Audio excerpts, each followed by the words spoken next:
My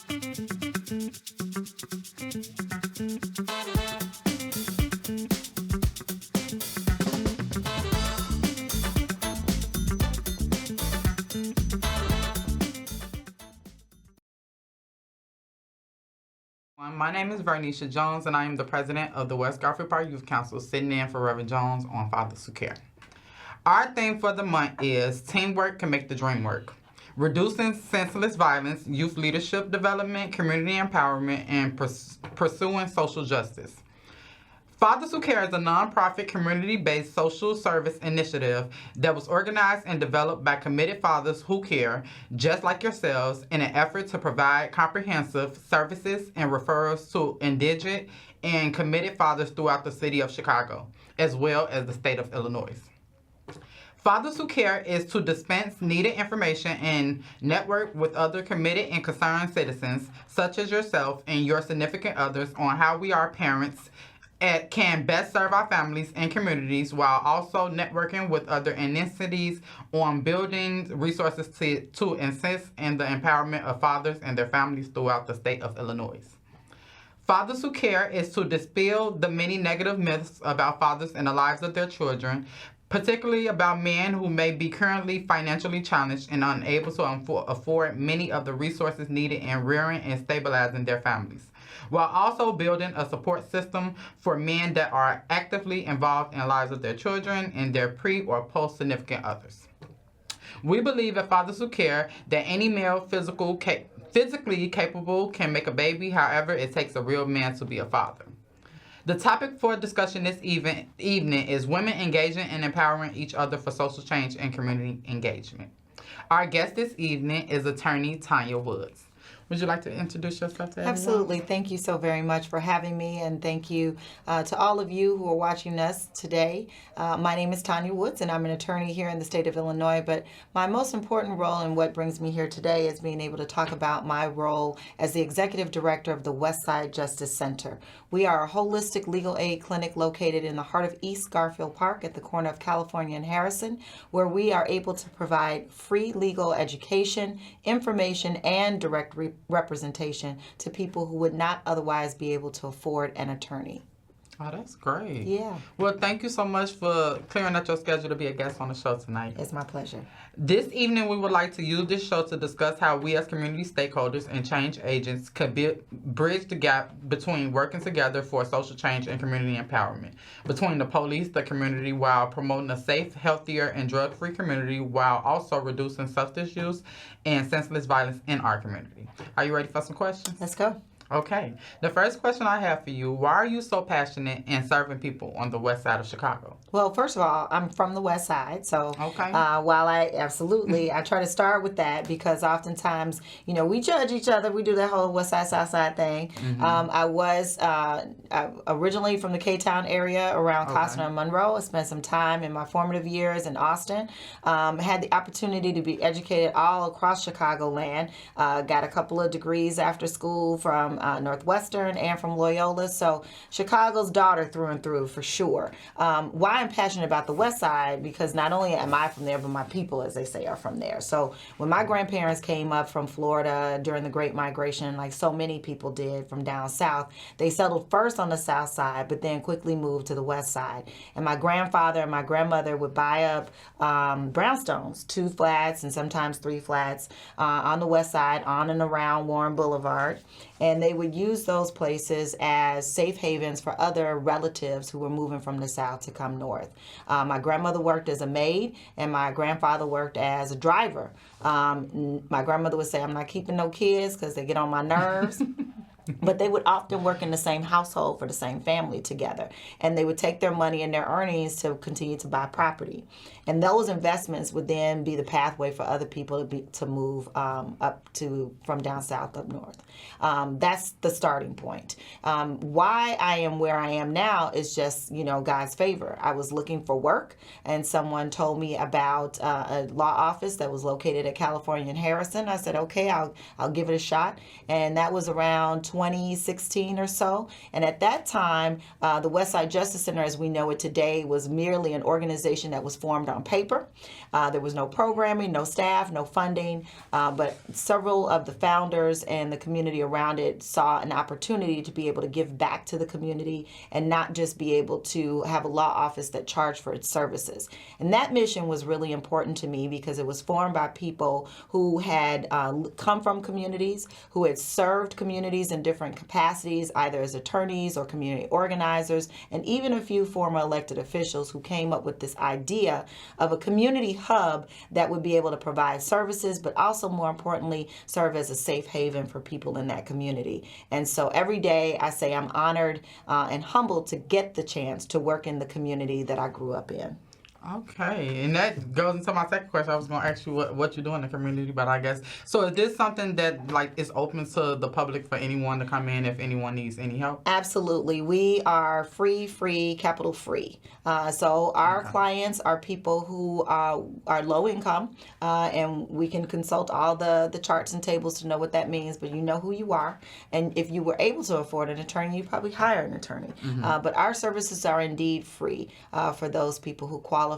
And due to the generous funding in the state of Illinois through the Illinois Department of Human Services, we are able to also be co-administrators of a statewide grant called Illinois Access to Justice, which allows us to have several organizations like the Westside Justice Center, a total of 88 actually, across the state of Illinois, be able to provide similar free services in the communities in which they're situated with lawyers and paralegals and community navigators who look like the people that they are serving. Because what we know is people like to get information from people they know, from people that they trust, and who they feel they have something in common with.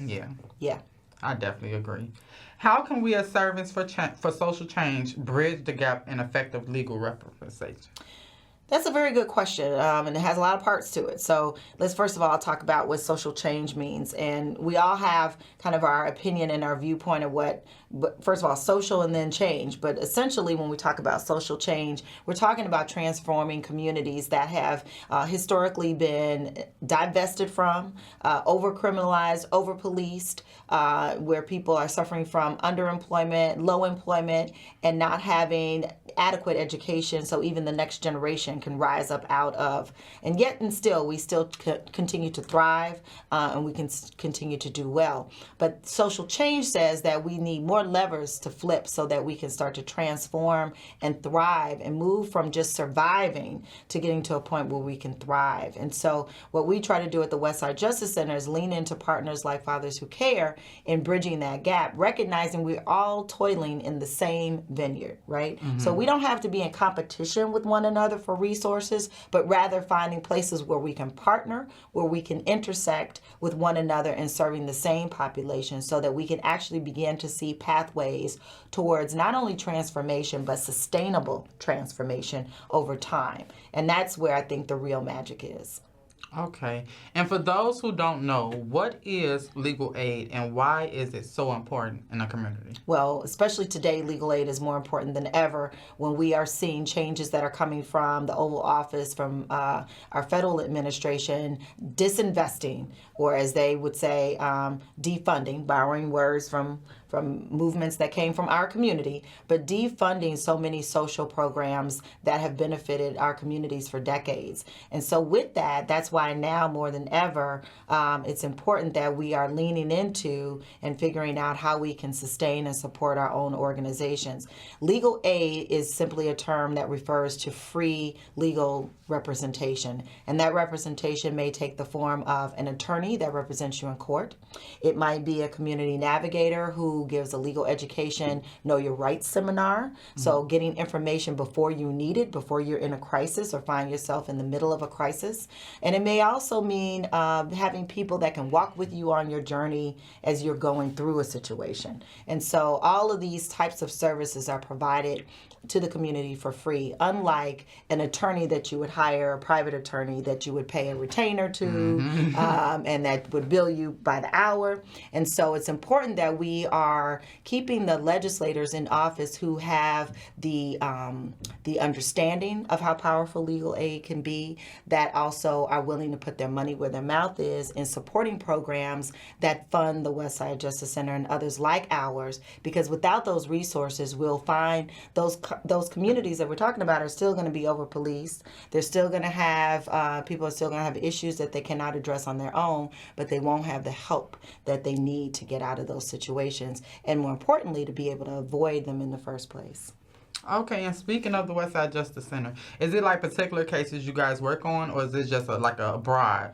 Glad you asked. There's certainly no shortage of need from the community, but at the Westside Justice Center, we practice a couple of key areas that, for us, we've learned from the communities that we're situated in and the people telling us the problems and issues that they have, and that's how we have taken our direction and set our goals for the type of law that we practice and the type of support that we offer. So first, we're well known for being able to provide help in an area that's called criminal records relief, which is kind of just a long way to talk about after a person has been justice impacted, that maybe they've been arrested and they got a record of some kind.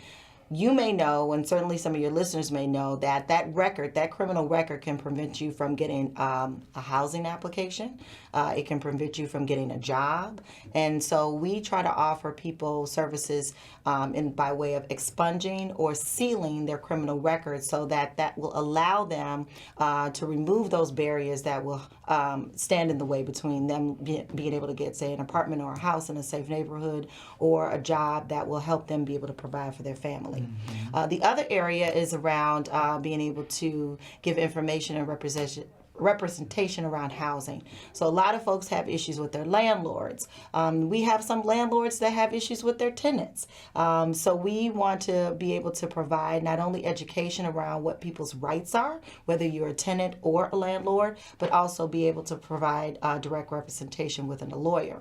We also are starting a practice in immigration, which a lot of people think of immigration as just being in one particular community, but there are immigrants from all over the globe, and many immigrants that are coming from countries with people who look like you and I. Mm-hmm. And so, responding to that need, we now have an immigration practice.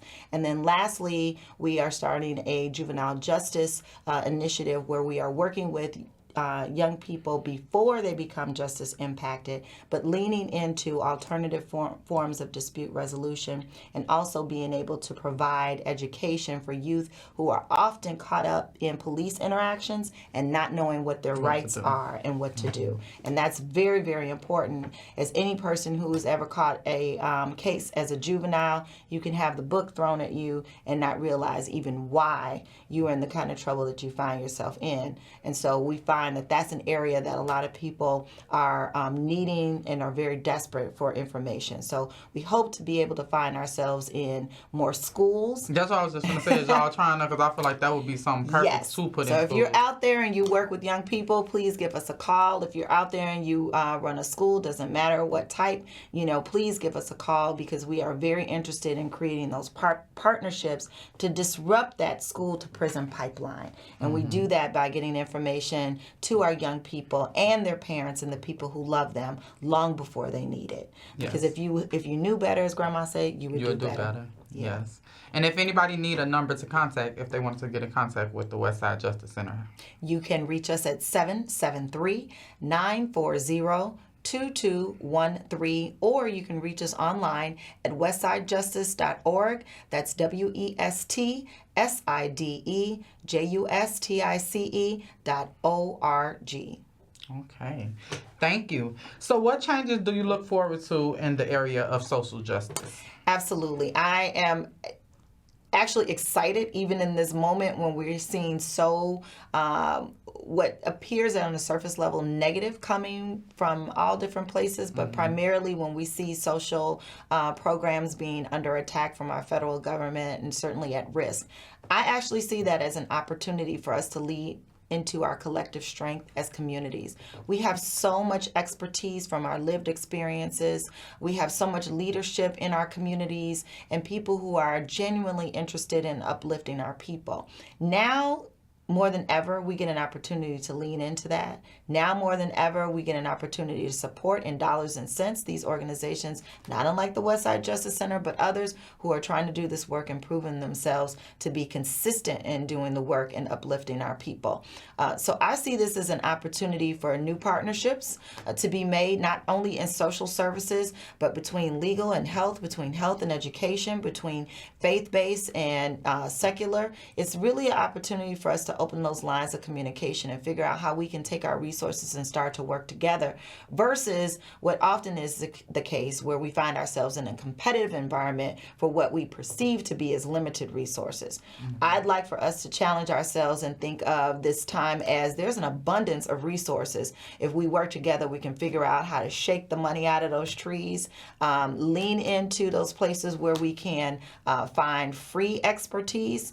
There's nothing wrong with volunteering somewhere. If you have a particular area of expertise, go give a workshop, go give a talk. If you know people that are looking for opportunities to fight back against the injustice that they are seeing, then turn them on to an organization like the Westside Justice Center and say, hey, if you're really upset by what you're seeing, here's a place that you know that you can do something about it. Exactly. So those are the things that I'm actually looking forward to, even when it seems as though things are very bleak. Okay. And how can we identify and address mental health issues and poverty in our community?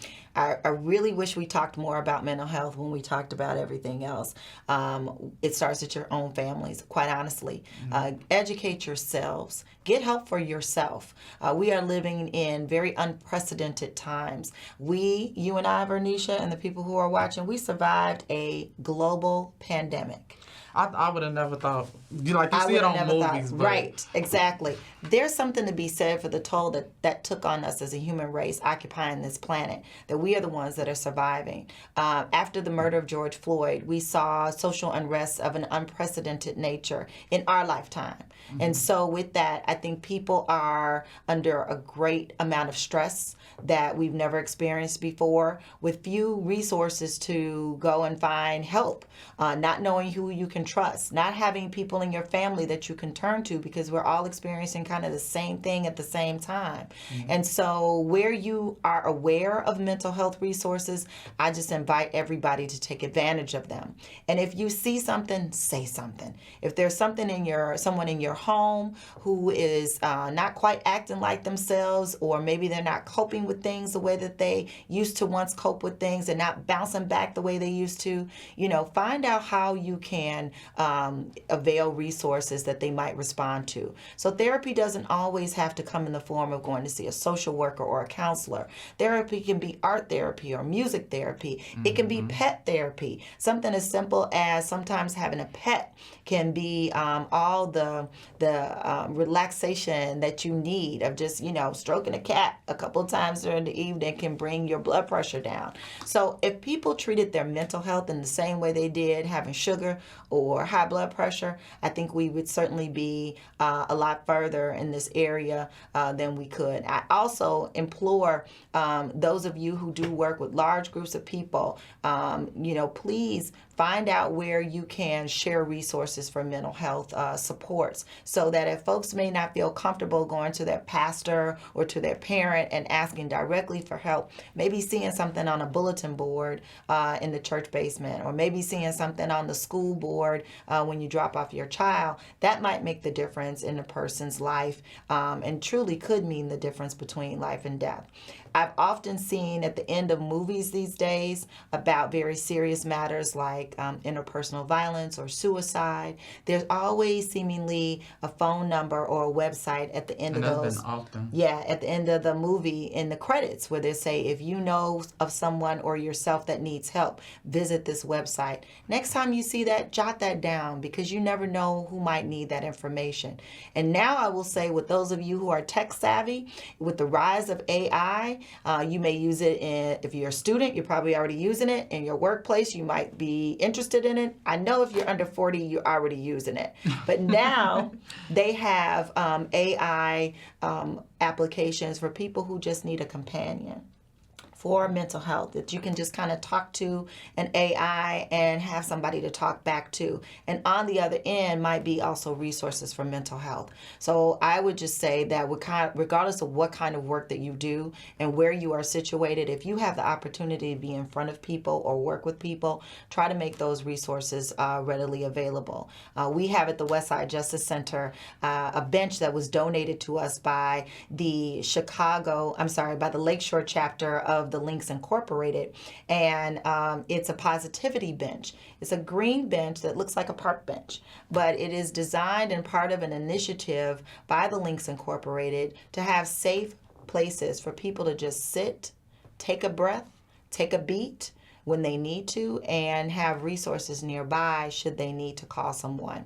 And so that bench sits and has sat at the Westside Justice Center in various places around the building, but always being taken advantage of by people who might just need a moment to kind of collect themselves and their thoughts. And we've even had people over the last couple of years that we've had it say to us, is there some place I can get help?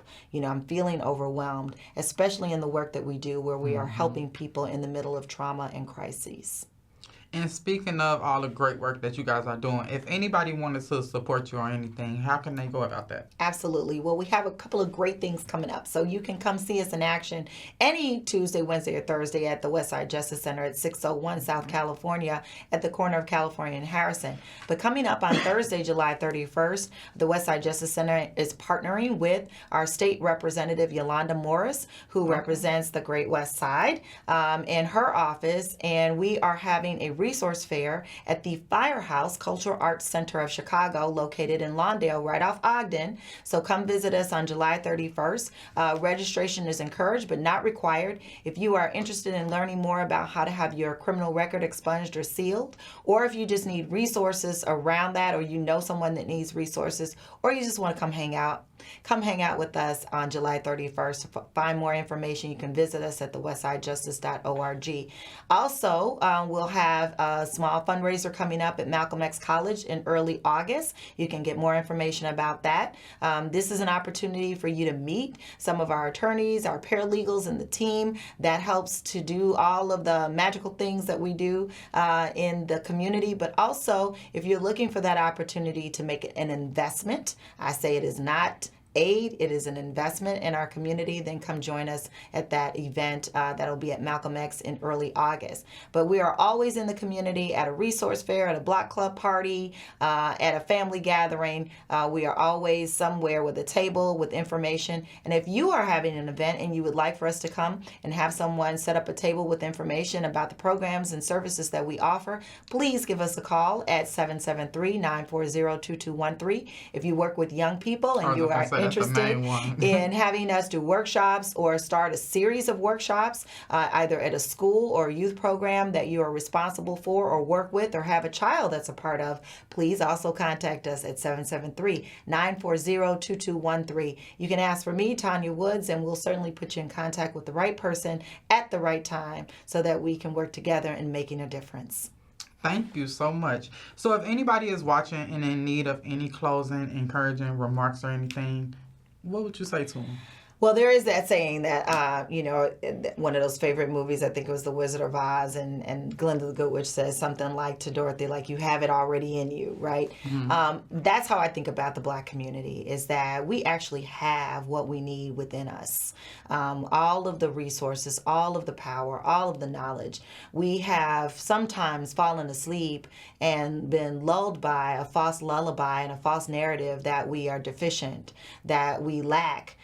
Because we often talk about our communities in those terms in order to get resources, as if we have to keep talking about ourselves in the negative in order for people to make an investment. And I'd like for us to say that time is behind us. It doesn't mean that we still don't need resources and we still don't need investment, but we also have power, we have knowledge, we have passion for our people and for this work. And so I'd ask, if you're not already volunteering to make the difference in your community, find places where you can. Faith-based institutions are wonderful places to do that, but organizations like ours need you too. We love to have retired folks, people who worked a career already come volunteer, people who are changing careers come work with us. So I would encourage you to find that place that can take advantage of your wealth of experience, your knowledge, your time, and your talent, as well as your treasure, and invest in a community-based organization, because we need you. Okay. And I want to thank you once again for being a guest on the show tonight. And I want to thank everyone for watching and your continuous support. And I would like to see everyone next week, same time, same station. And also, we would like to see everyone at the events that Miss Tanya Woods have coming up, because I know they're going to be amazing. I want you to make sure you send them over to me so I can make sure I post them. And thank you, everyone, for your grace. Amen. Good night.